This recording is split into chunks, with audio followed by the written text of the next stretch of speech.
جی میں ہوں ندیم صدیقی، میٹرسون پاکستان کے ساتھ موجود ہوں میں دارالشفا فاؤنڈیشن کے زیر اہتمام یہاں پر 75ویں سالگرہ کے حوالے سے یہاں پہ تقریب کا انعقاد کیا گیا۔ آئیے دیگر لوگوں سے بات کریں گے کہ کون کون یہاں مہمان گرامی موجود ہیں اور جو بچوں کی ڈائلسس سینٹر ہے اس حوالے سے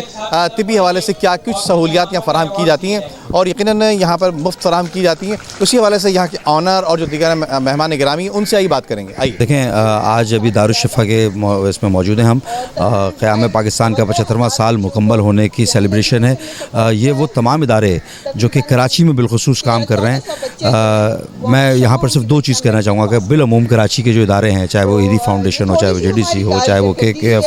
جس طرح کام کرتا رہا، جس طرح خدمت خلق ہے، یا دیگر ادارے سیاسی ہوں سماجی ہوں، وہ ادارے کراچی میں ہی کام کر رہے ہیں اور کراچی سے ہی سب سے زیادہ ریونیو جنریٹ ہوتا ہے، کراچی سے ہی سب سے زیادہ سماجی ایکٹیویٹیز ہوتی ہیں، کراچی سے ہی سب سے زیادہ لوگ کھڑے ہوتے ہیں پاکستان اپنے بھائی بہنوں کے اوپر جب مصیبت آتی ہے ان کو مدد اور تعاون کرنے میں۔ لیکن کراچی محروم ہے آج تک اپنے وسائل سے۔ اچھا، ان تمام چیزوں کے باوجود بھی کراچی والے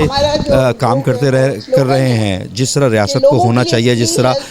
فیسلٹیز ہونی چاہیے، بدقسمتی سے ویسے نہیں ہو رہی۔ آج کا دن کم از کم اس بات کا موقع بھی ہے کہ ہم قیام پاکستان کو ممکن بنانے والے اکابرین اور جو 1857 کی جنگ آزادی سے لے کر خلافت موومنٹ سے لے کر ریشمی رومال تحریک سے لے کر سید احمد شہید کی تحریکوں سے لے کر 1946 کے الیکشن تک، وہ تمام لوگ جن کو آج ہم بھول چکے ہیں ان کو یاد کرنے کا دن ہے بنیادی طور پر۔ یہ اللہ کی نعمت ہے اور اس ملک کے قیام اور سلامتی اور امن و امان کے لیے افواج پاکستان یا وہ تمام ایسے لوگ، ایسے گروپس، ایسی آرگنائزیشن جو استحکام پاکستان کے لیے کام کر رہی ہیں، ان کو بھی مستحکم کرنے کی ضرورت ہے۔ میں آپ کے توسط سے آپ کے تمام ناظرین کو پاکستان کا 75واں یوم آزادی مبارک کہتا ہوں۔ میں کل ہی ایک کارٹون کیا ایک چیز دیکھ رہا تھا، جب لوگ ہجرت کر کے وہاں سے آ رہے تھے انڈیا سے، اور کس طرح پیدل اور کس طرح لوگ جانیں قربانیاں دے کر کے یہ پاکستان اول تو حاصل کیا، پھر اس کے بعد انہوں نے جس طرح سے بھی یعنی کس طرح پہنچے۔ یعنی آپ کو میں ایک واقعہ بتاؤں کہ جب وہ یہ پہنچا تھا ویگن ایک گاڑی، اس میں سے صرف 3 بچے جو ہے وہ زندہ تھے، باقی سارے وہ تھے۔ بہرحال ان شارٹ مجھے پتہ ہے آپ کے پاس ٹائم بھی کم ہوگا، اور تو یہ دیکھ لیں اور آج ہم کہاں پہنچے ہوئے وہ آپ دیکھ رہے ہیں۔ انشاءاللہ مجھے یہ امید ہے، آپ کا جو مین سوال تھا وہ، چونکہ میں فوج میں بھی رہا ہوں اور میں ایک ریٹائرڈ فوجی ہوں، تو میں نے سارے دیکھے ہیں، سول گورنمنٹ میں بھی دیکھا ہے، مارشل لاء کے دور بھی دیکھے ہیں، لڑائی بھی لڑی ہے 71 کی۔ تو میں یہ دیکھتا ہوں کہ آج جو ہمارا نوجوان ہے اور جو ہماری بچیاں ہیں، ان میں بہت قابلیت ہے، بہت جذبے ہیں، بہت ہی آگے بڑھ سکتے ہیں، مگر شرط ایک ہے، وہ شرط ہم پوری نہیں کرتے۔ وہ شرط یہ ہے کہ آپ ان کی صحیح دیکھ بھال کریں، صحیح تعلیم دیں، صحیح نشو و نما ان کی کریں،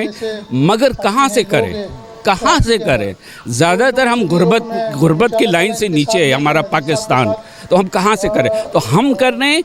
یہ احباب کر رہے ہیں، جیسے یہ ادارہ ہے ماشاءاللہ بہت اچھا کام کر رہا ہے، اور اسی طرح کہ میں بھی 1-2 ادارے چلا رہا ہوں، مجھے بھی 1-2 ادارے کے سرپرست ہوں، جس میں طوبہ فاؤنڈیشن کا میں نام لینا چاہوں گا، سانتار ویلفیئر ایسوسیشن ہے۔ بہرحال وہ اپنی جگہ ہے، مگر کہنے کا مقصد یہ ہے کہ جو ہم کر سکتے کریں، باقی گورنمنٹ کا کام ہے۔ سب غلط جگہ پہ جا رہے ہیں، وہاں جہاں جانا چاہیے، جو اللہ نے بتایا ہے وہاں نہیں جا رہے، جہاں جانا ہے وہاں جا نہیں رہے، جہاں نہیں جانا وہاں جا رہے ہیں۔ شاید اب آگے کا تو کسی کو بھی نہیں پتا، دیکھیں گے جب بڑی ہوں گی تو پھر دیکھیں گے۔